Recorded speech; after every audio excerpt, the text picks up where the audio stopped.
are in the world. Here is Viola Edward, and I'm talking to you today from Cyprus.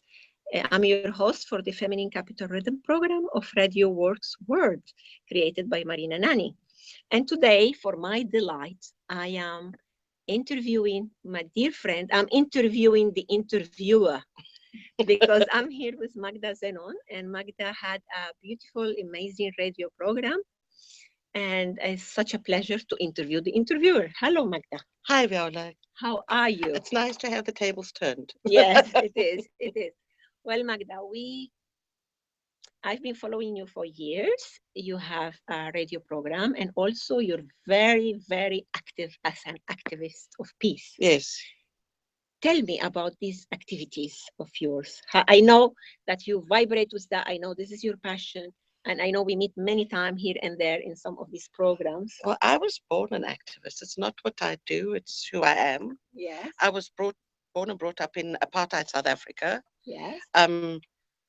When blacks were not human beings, they had no identity documents, they had no rights. So I was born into the right environment for someone who was an activist and had a social consciousness. I was fortunate enough to have parents that knew they couldn't control this, okay, or they couldn't stop me doing this, and they let me grow wings. Um, I then came to Cyprus following a journey through Greece, and now we're in a peace process that's supposed to sort out all of our needs within a society, and in a women present. Oops. Whoops. Half the population is not present. And when we talk about women's participation in the peace process, it's not just a case of having half women and half men. It's a case of introducing a perspective, a different perspective, shifting the perspective, because sometimes when the same people, and when I say the same people, when all the negotiators are over 50, grey suits lawyers, high income bracket, so they talking to themselves. If they introduce diversity into the peace negotiations, we will have a shift in the peace negotiations. Mm. A woman also bring in a different perspective in the sense that women negotiate. They know they're sometimes going to lose and they're sometimes going to win. But the whole intention is to see what's not negotiable and take it from there. So I'm very passionate about women being involved in the peace process and beyond. We are in crucial peace negotiations now. Again, women are not involved. So I will not stop talking, nor will I stop empowering or standing next to someone who is interested in increasing women's participation. And that's why conferences, Twitter, Facebook, panels, women have to be at the peace table. It's been proven that if women are at the peace table, there's a 35% increased possibility of a peace settlement being reached, and that peace settlement lasting more than 5 years. So it's a no-brainer. Men, get your act together. We're going to be there whether you want it or not. And we don't want to resort to Lysistrata's um, methodology of withholding sex, which is what they did in ancient Greece. But women have got to be at the table. We half the population. We the people that nurture the children mostly. So we've got to be at the table because we think in the thing where we think differently and what will change the um way the peace negotiation it goes is that security to a man means borders, it means armies, it means defense. Security to a woman means safe in my home, I've got a job, my children can go to school, the streets are safe. We have to have them both. If we don't have them both, if a peace negotiation comes through and I see that my personal security is not looked after, I'm not going to be, I'm not going to vote for this peace settlement. And I'm on a roll here, so I've got to stop because I can carry on talking about this for hours. But Magda, you're talking about the peace negotiations in Cyprus. Going on in Cyprus is what is very, very important It's very subject of us. important. Tell me, we'll come back to that. I'm sure you're very interested. Tell me about your radio program. Tell me when it started, how it develops. I know how much pleasure it gives you. Talk to us a little bit about. I was offered I'm on the board of the community media center in the buffer zone in Cyprus. It was specifically created, this community media center in the buffer zone to make it accessible to the communities on both sides of the divide. And we had a woman come to speak about a radio station. I forgot her, a woman from India. And in talking to her, in her speaking to us, I realized that radio is a very important means for empowering women, especially in communities when they're not that visible, because radio gives you a voice and it doesn't necessarily give you a face, which is very important in a lot of cultures. And she inspired me. And in fact, I'm going to have on my show in 2 weeks' time, 3.5 years down the line. Inspired me to start this radio show. And I thought, what's the worst that can happen? I won't enjoy it. Well, 3.5 years down the line, 1 hour on the air once a week, and I think I've probably missed about 5 weeks in this 3.5 years, and I'm a volunteer. I never run out of women to interview because we've got some sensational women on the island, or sensational people that issues on the island, and I also use Skype as a means to interview women about peace. Peace is my passion. Okay, participation in peace in whatever way is my passion. So I've networked to my most famous interviewee was Eve Ensler from the Vagina Monologue. Did me a Skype interview because Eve is very involved in gender violence. So it's actually given me pleasure because it's allowed me to speak, and I'm a chatterbox. And it's allowed me to network to fabulous women. And what is the name of your program? And the name of my program is Kaleidoscope. Sorry about this name. I wanted to use a word that I could put either her or she or female in, and I just suddenly landed on kaleidoscope because I like that kaleidoscope puts different colors and different patterns together, and in between collide and scope, and so kaleidoscope was born. People love this name and love the program, and I'm now Magda from Kaleidoscope. not Magda Zenon. Yeah. Magda from Kaleidoscope. It's part of my identity now. So I know this year is very important for you, not only because of the peace negotiation, it's basically for you as individual. Tell us about your goals, if you can, or any changes you want to happen in your life. Well, I've actually made the conscious decision this year that this year I will not just make do. Okay, I'm in a job that I'm making do. I've decided that the things that give me pleasure, I have to find a way to get a certain amount of funding for it because we all need to live. But I need to live good and not just scrape by. And I've decided that the things that I enjoy, the things that drive me, the things that I'm good at, I've got to find a way for that to pay me back. Okay, or to give me some kind of income. And I've also made the conscious decision that if people aren't nice to me, end of conversation. I'm no longer Mrs. Nice, Mr. Nice Guy. Yes. Okay, I've made the decision that my energy, I have a lot of energy. I've got a lot of good energy. So if people only use my energy or take away from my energy, I'm cutting the cord. Very good. I know somebody who's going to be very in agreement with you about that one.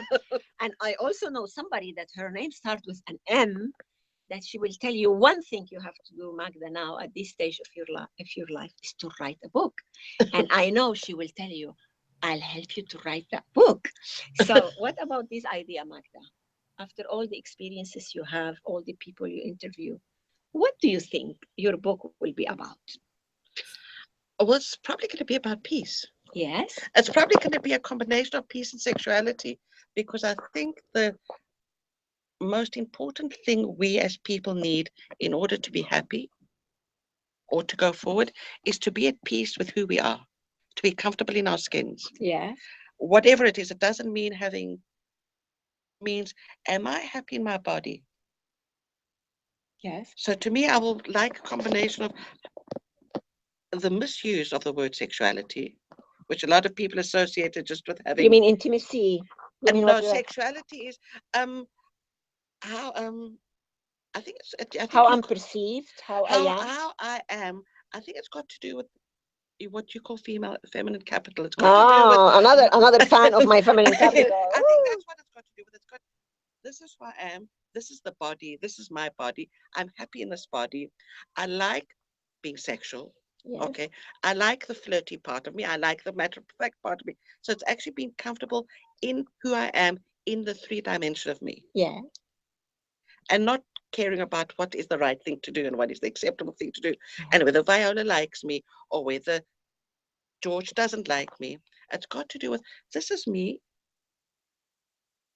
and I'm good. You're good. We know you're good. So I think I, to me, the question of sexuality is very important because it's what you've often spoken about. It's got to do with um, loving me. If I love me and I like me, I will attract what is good for me to yeah. me. Yes. And you've been for many, many years giving the the community so much beautiful work and so much of yourself. So, what kind of vision you have for your radio program? Well, that with my fabulous friend Terry Cafaro, we're Yeah. actually looking at narrowing it down, trying to find perhaps some funding, trying to make podcasts, Yeah. mm-hmm, make it more accessible. So I think that's the vision we got, because the radio to me is a transport means. It's a way of moving. It's a way Yeah. of operating.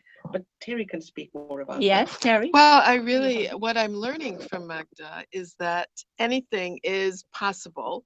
And the truth is that I bring different strengths to, her show. Magda's been generous enough to let me participate in the show. I come from a documentary, a more visual background. But there is a way that you've recognized it, Viola. Magda has a really unique gift of sharing not just her intellect but her soul, and I think it's what connects the listeners. And so it's about time we figure out how to put this in podcast form so that other people can just more easily access the work. And the work is just passion driven, and that's what's making it happen. And it's Magda has taught me, and in a way, you kind of inspired me in the same way today, Viola, with your interview. There's a lot about saying yes, um, powerful parts of ourselves, listening to those parts and embracing those parts and feeling that strength and moving with that. And for me, this time here in Cyprus, I'm here for a limited time, only 3 years total. I've been here a year and a half. It's about saying yes to all of these opportunities that present themselves to me here.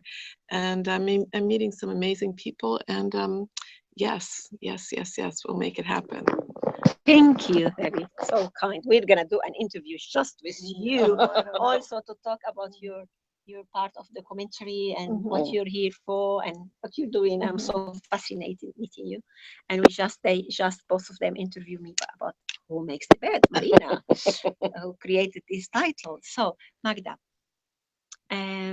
what will be your message for women these 2017, and especially today? I mean, we celebrate love, you and me, or every day of the year, but especially today that more people are conscious about what is love, what is friendship. Step into yourself. You've got the power. You've got to speak. No one's going to speak for you. You can speak. You've got to speak for yourself, and you have to speak. You must not give your power to other people. You've got an opinion. You count, and you can do it alone. What do you mean? It means I don't need a crowd to help me speak. When I talk about my peace activism, I don't need people to agree with me. I don't need people to speak on my behalf. I can say one thing. I can say it on social media. I can say it in an interview. I can write an article. I have a voice. I don't need to wait for a collective voice. Yes. And I think a lot of people need the reaffirmation of people agreeing with you. You don't. If you believe it's right, say it. It's as simple as that. And assume the consequences. Exactly. Or the benefits. Yeah, exactly. And I will give you one example. A fellow activist and myself, we had enough of this lack of the structures in the state agreeing to women participating in the peace process. It was a little bit of a yes, yes, yes, and then that pushed the issue aside.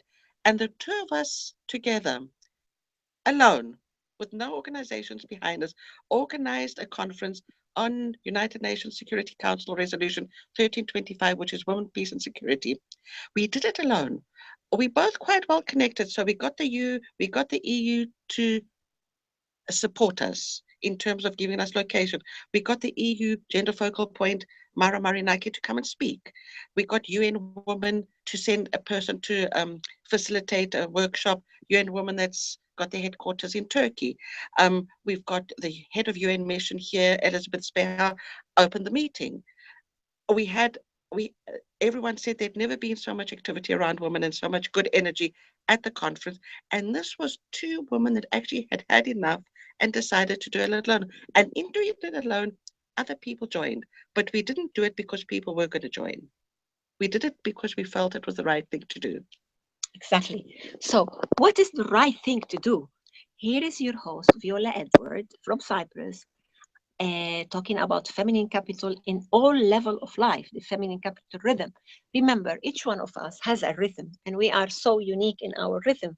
The point is how we're gonna find it, how we're gonna honor it, how we're gonna spread it and share it. Thank you very much, Marina Nani, for creating this space of Radio Works Words, and that we can connect with you wherever we are in the world. It's just now I am in Nicosia, Cyprus. So, Magda, thank you very much for your time. And Terry, my new friend, Yes. thank you very much for Thank your you. time. Thank you. And I would say goodbye for now, wherever you are in the world. Good morning, good afternoon, or good evening, and I'll see you next time. Bye bye. Bye Bye. bye.